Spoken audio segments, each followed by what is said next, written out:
Hello and welcome to Coffee with CAFÉ. I'm Chef Kurt Bachman and I serve as the president of Auguste Escoffier School of Culinary Arts. Escoffier is proud and honored to partner with CAFÉ in hosting these Trends presentations, which help fulfill CAFÉ's mission of linking the food service classroom with the food service industry. Auguste Escoffier School of Culinary Arts is a learning community, and our goal is to help prepare students for exciting and satisfying careers in the culinary and hospitality industries. We do this by providing professional programs which are focused on sustainability, farm-to-table philosophy, and business operations. Students who choose to study with Escoffier are offered an accredited education through the flexibility of 2 residential campuses or online programs. So thank you again for joining us today, and please enjoy this week's presentation.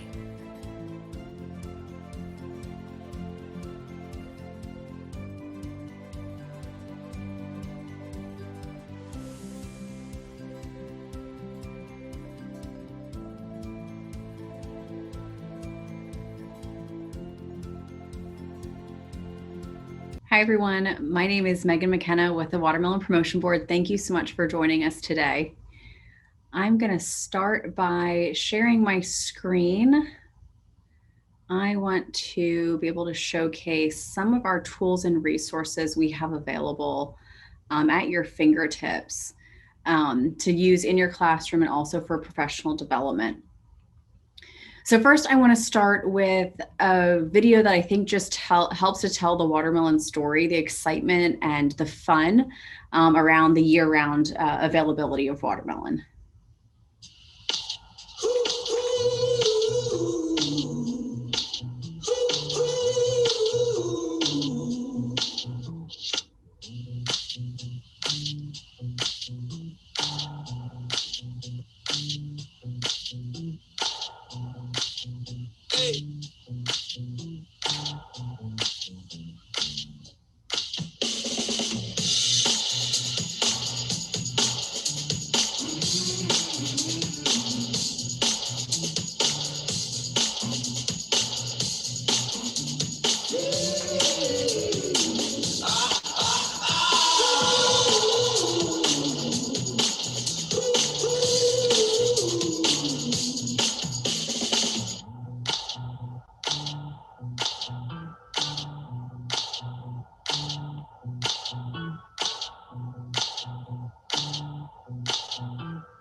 And I think this is a great place to stop the video right at the end, thanking the farmers, shippers, and importers for what they do to bring awesome watermelon to all of our plates.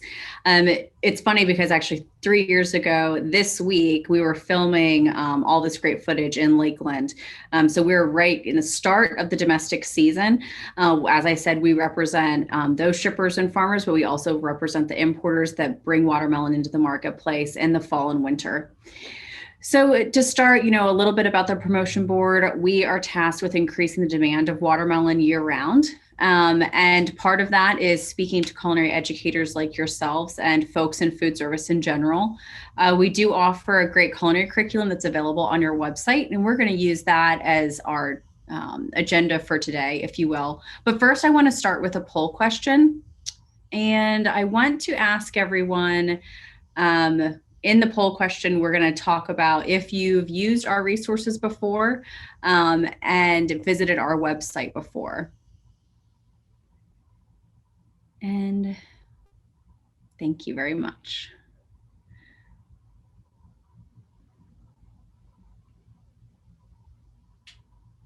So we'll just give a couple seconds to answer this question. Watermelon.org is our website.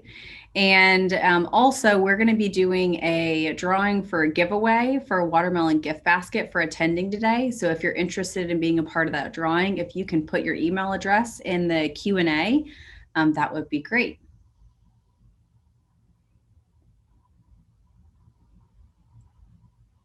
So a couple more seconds, and then we can just share the results of the poll question.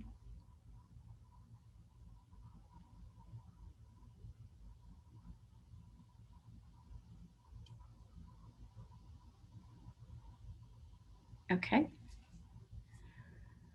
Perfect. So for those of you that have used our resources before, we're going to share a couple new things.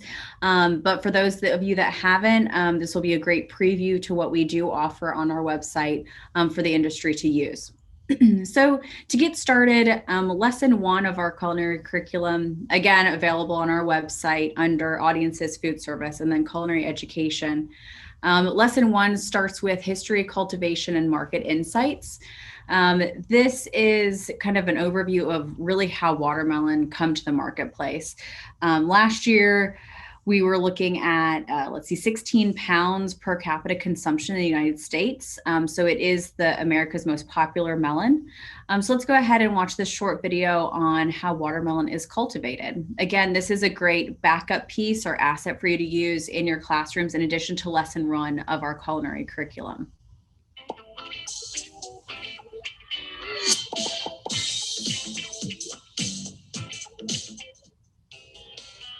How are beautiful and delicious watermelon grown and harvested?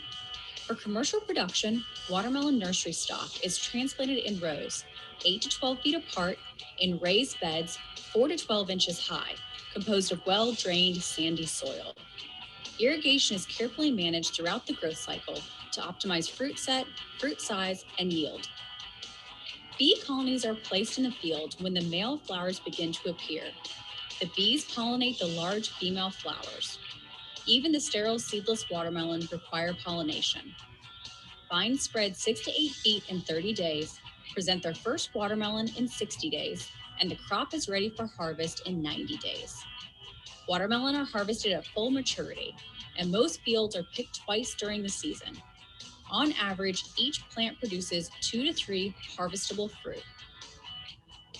A sharp knife is used to cut watermelon from the vine.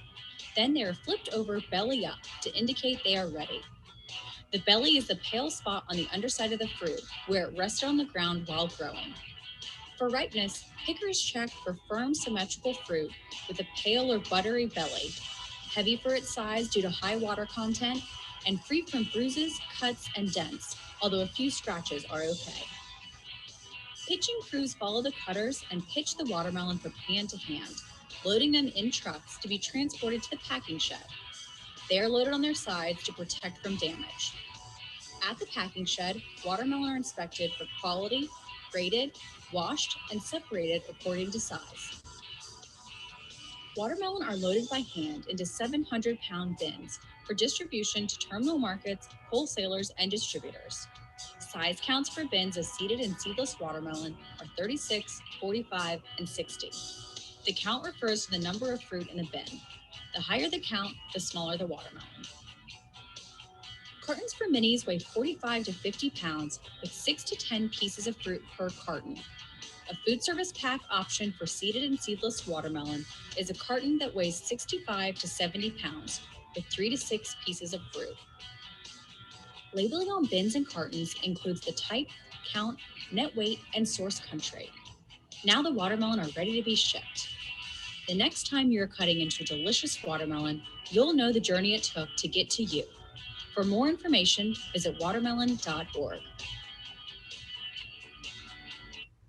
There's something really fun about being in a watermelon field. And although I can't take all of you to a watermelon field right now, that's a little preview as to what it's like. What you're missing is the heat and the sunshine, that's for sure. So lesson 2 focuses on types, formats, and availability. We've already talked about the year-round availability for watermelon, but types and product formats. So the promotion board really focuses on different watermelon types. There are hundreds of varieties of watermelon, and they're constantly coming up with new varieties to answer questions or to solve problems in the field or for consumer perspective. So for different types, we talk about the seeded product, which are the big seeded watermelon, seedless, which are a little bit smaller and more round, the minis, and then the yellow and orange flesh. So really those are the four key types. We also talk about product formats. So obviously fresh cut, but how do you get to the juice, the puree? How do you cut it best for yield? Additionally, how do you get to the rind? Because 100% of watermelon is consumable, and obviously it can be composted as well, helping with food waste. So this last year, we put together some videos that help to highlight how to get to those different product formats, as well as some inspiration on how to use them back of house as well. So first, I'm going to start with the watermelon puree and juice video.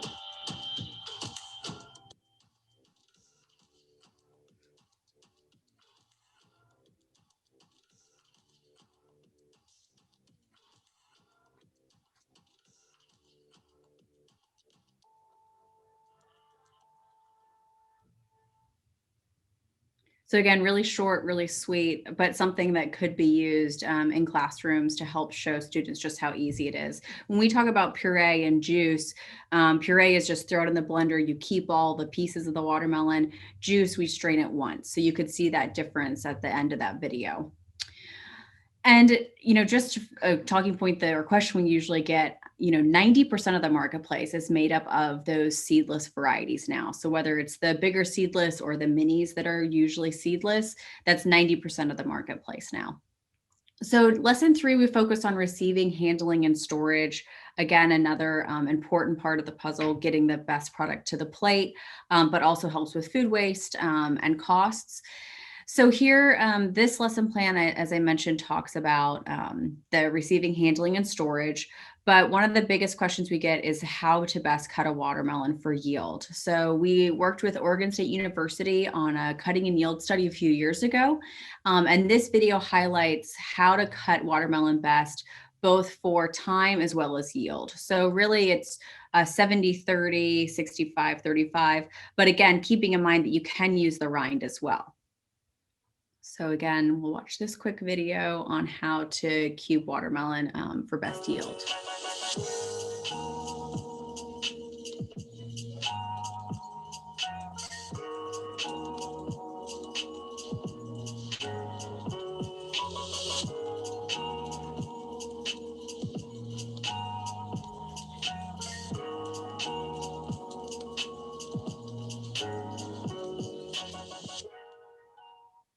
So again, short and sweet, but could be a great asset that kind of lends itself to the different lesson plans that we offer.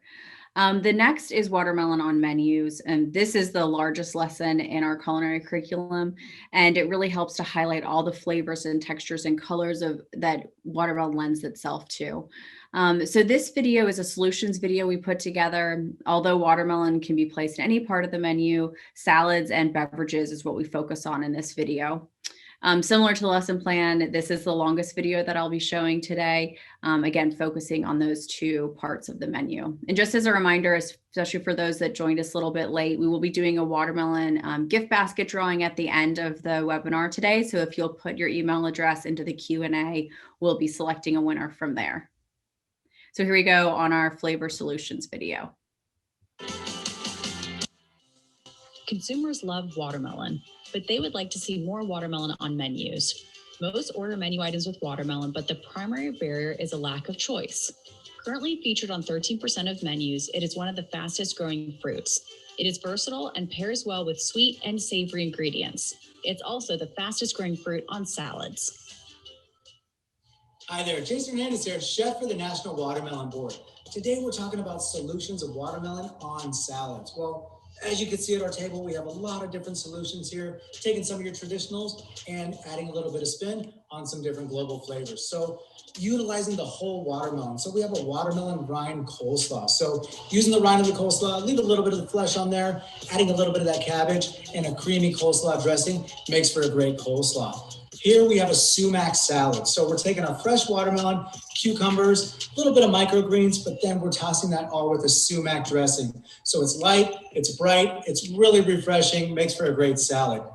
Next, a caprese salad. So traditionally this is tomatoes and mozzarella cheese or different sliced cheeses. Watermelon pairs great with different cheeses. So what we did is we took out the tomatoes and put fresh watermelon on there. So a little bit of balsamic glaze, a little bit of olive oil, a little bit of pepper on there, makes a delicious, refreshing caprese salad.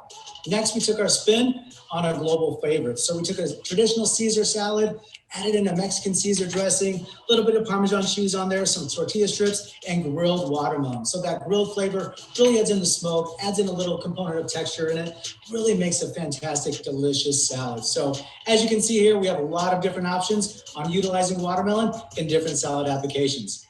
Similarly to the growth on salad and other savory menus, watermelon beverages are seeing huge growth. 1 in 10 restaurants serving alcoholic beverages features a drink with watermelon, more than doubling in the past 10 years. Food and beverage menus are changing as we know it. And with operators of all types looking for menu solutions, watermelon fits the bill. From brunch or lunch to LTOs and signature cocktails, and even low ABV to non-alcoholic. There are several options for watermelon can be an exciting and fresh solution to any beverage menu. Another great menu solution is having a non-alcoholic option on your menu. This is our watermelon blueberry basil lemonade that's refreshing and packed with flavor. It works great as a to-go solution or an LTO option any time of the year. Enjoy. For our next drink, we have our watermelon tiki punch, made with fresh watermelon juice, passion fruit, and our island citrus blend, topped off with our dehydrated watermelon shards and a little nutmeg.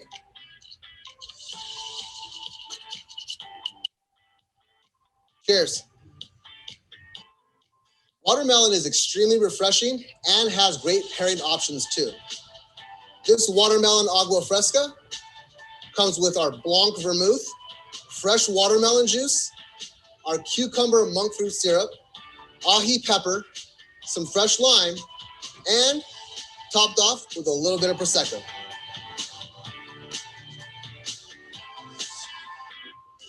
Watermelon adds excitement to menus throughout the year. Historically, watermelon LTOs have taken place in the summer, but in recent years have launched in all months but November, illustrating its acceptance as a year-round product. Watermelon is domestically sourced in the spring and summer months, growing commercially in more than 30 states, and imported primarily from Mexico in the fall and winter. But the relationship goes deeper. Watermelon's flavor and texture are part of the food traditions in the countries where they are grown. How about a watermelon barbecue sauce, gazpacho, or an aqua fresca? While it's true there's no wrong way to menu watermelon, there's also no wrong time either.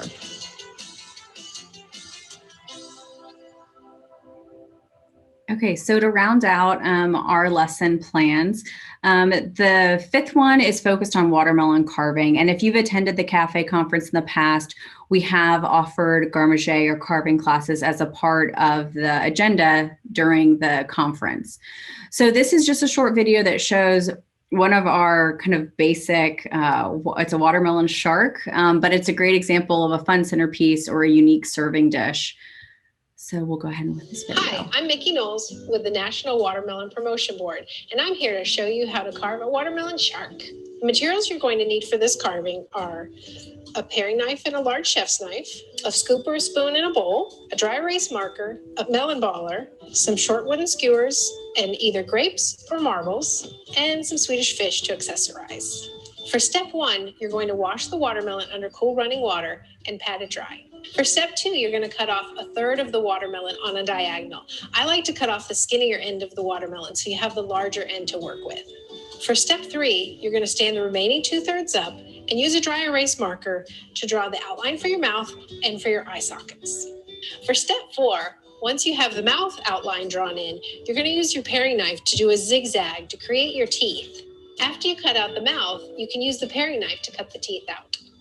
Then you can use your melon baller to scoop out the eye sockets for your eyes. For step 5, use a spoon or a large scoop to take out the watermelon flesh. Leave about 3 inches intact for the base. For the next step, you're going to take the third watermelon that you had cut away and make the dorsal fin. After you've cut out the dorsal fin, attach it using toothpicks. And then add your finishing touches. Grapes. To finish up, you're just going to fill your watermelon carving with cubes or wedges of fruit, and then accessorize with little Swedish fish. And that's how you make a watermelon shark. So last but not least, watermelon nutrition is our 6th piece of our lesson plan. And although we don't have a video component to share with you today, we are actually working on some video assets talking about watermelon nutrition. Obviously, watermelon has a great health halo to it. Hydration is our #1 consumer message when it comes to watermelon. It's easy to understand. Watermelon is 92% water, and it's a much more fun way to stay hydrated when a big slice of watermelon is the same as an 8-ounce glass of water. Also vitamin C, B6, vitamin A, a lot of other health attributes that go into that 2-cup serving of watermelon. So there you have it. It's a preview of our culinary curriculum, in addition to some videos that can help to support each part of the lesson. And you can, if you have any questions, we do have the Q&A up for any live Q&A. And also you're welcome to email me. My name is Megan McKenna. I'm with the Watermelon Promotion Board, and I can be reached at mmckenna@watermelon.org. So with that, let's see if we have any questions. And let's see. Our winner of our watermelon gift basket is Deborah from Kuna, Idaho. So congratulations. I'll be reaching out to you at the email address that you put into the Q&A. So thank you so much for participating and for being here. Does anyone have any questions? If you do, you can type it into the Q&A today. And if not, feel free to reach out to me, and please take advantage of our website and all the tools that it offers. All right, if that's it. Thanks so much for joining us today. And don't forget to have your watermelon this weekend. Thanks so much. Bye, everybody.